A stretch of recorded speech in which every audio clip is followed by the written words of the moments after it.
Emrah ayıncıdan soruyalar da yok bu boyan ayıncı.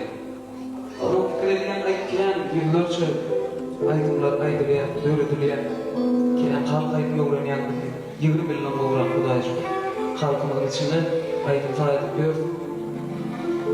Böyle ema içinde öz halkının evde özünün girovuna halk koyaran aydınları vardı. Şol aydınların birine aydıp vermek için yani 93. yılda yapılan aydın hente yançılarlarına ne kanserde var tamam toyurlarda da şol aydın ayışı diyelim o zaman hayatın oturan meyreke bizden ayışınlar mümkün arzulamız vardır, soğurluğumuz vardır şekilmen gelmiş yerde var eğitim kanserleri yerlerle bağlanışıklı, senin bile bağlanışıklı kanser kurulu ettik özüm öz dinleyiciden morfayım şol aydın öyle dinlen sizin şey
يحلى